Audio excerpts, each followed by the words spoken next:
now is the time to take risk. You don't have kids. As you get older, your obligations increase.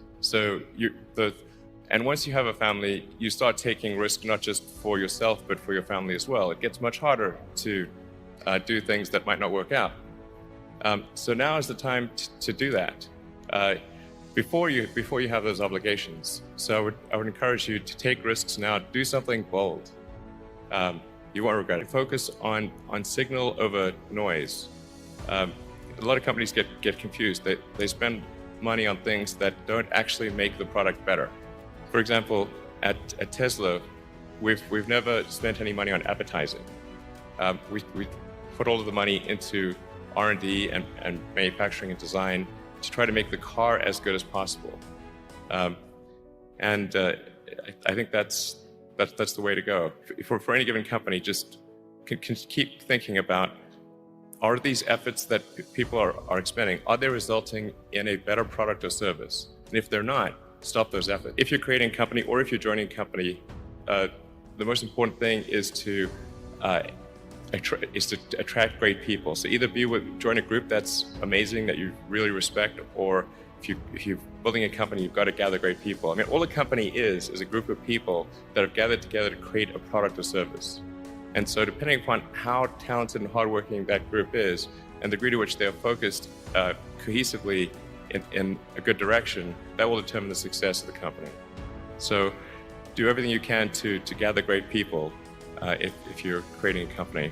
So many people tried to talk me out of starting a ride company. It was crazy. One good friend of mine collected a whole series of videos of rockets blowing up and made me watch those. He just didn't want me to lose all my money. We're doing these things that seem unlikely to succeed, and we've been fortunate, and at least thus far they have succeeded. You've got to make sure that whatever you're doing is a great product or service. It has to be really great. And I go back to what I was saying earlier, where if you're a new company, I mean, unless it's like some new industry or new market that, if it's an untapped market, then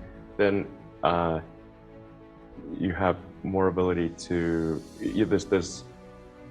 the standard is lower for your product or service. But if you're entering anything where there's an existing marketplace against large entrenched competitors, then your product or service needs to be much better than theirs. It can't be a little bit better, because then you put yourself in the shoes of the consumer, and they say, why would you buy it as a consumer? You're always going to buy the trusted brand unless there's a big difference.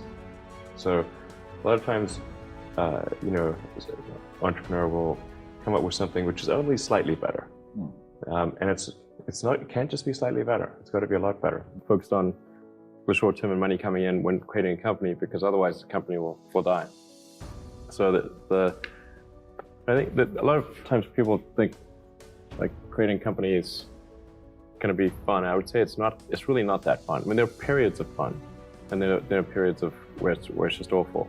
And particularly if you're the CEO of the company, you actually have a distillation of all the worst problems in the company. There's no point in spending your time on things that are going right. So you only spend your time on things that are going wrong. And there are things that are going wrong that other people can't take care of. So you're like the worst. You have a filter for the crappiest problems in the company, the most pernicious and painful problems. So I wouldn't say I think you have to feel quite compelled to do it, and have a fairly high pain threshold. And there's a friend of mine who says like starting a company is like staring into the abyss and eating glass. And there's some truth to that. The staring into the abyss part is that you're going to be constantly facing the extermination of the company, because most startups fail. It's like 90%, arguably 99% of startups fail. So that's the staring into the abyss part. You're constantly saying, okay, if I don't get this right, the company will die. It should be quite stressful. And then the eating glass part is you've got to do the problems. You've got to work on the problems that the company needs you to work on, not the problems you want to work on.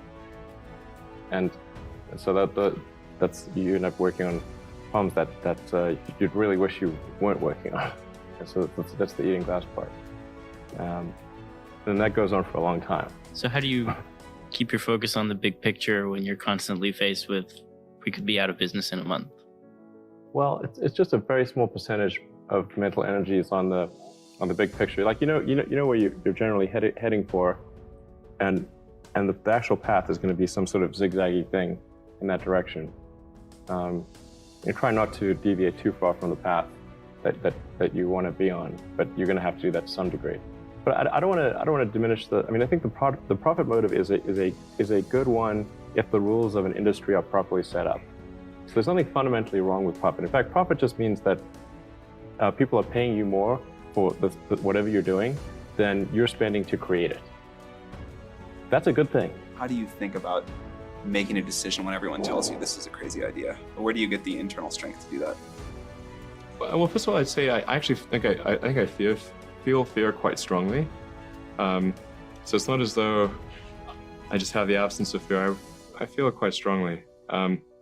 But there are just times when something is important enough, you believe in it enough that you do it in spite of the fear. So speaking of important things, like people shouldn't think people shouldn't think, well, I feel fear about this and therefore I shouldn't do it. It's normal to feel fear. Like you'd have to do something mentally wrong if you didn't feel fear. So you just feel it and let the importance of it drive you to do it anyway. Yeah, actually something that can be helpful is fatalism to some degree. If you just accept the probabilities, then that diminishes fear. When starting SpaceX, I thought the odds of success were less than 10%. And I just accepted that actually probably I would just lose everything. But that maybe would make some progress. If we could just move the ball forward, even if we died, maybe some other company could pick up the baton and keep moving it forward, so that would still do some good. Yeah, same with Tesla. I thought the odds of a car company succeeding were extremely low. I would definitely advise people who are starting a company to expect a long period of quite high difficulty. Yeah. But as long as people stay super focused on creating an absolute best product or service that really delights their end customer, if they stay focused on that, then if you get it such that your customers want you to succeed, then you probably will. All right, you have to focus on the customer and delivering for them. Yeah, make sure if your customers love you, your odds of success are dramatically higher. Yeah. If you study engineering and you figure out how to design new things, then it's relatively easy to start a company. You just need to get a few like-minded people with you, and then focus on creating a compelling prototype as soon as possible.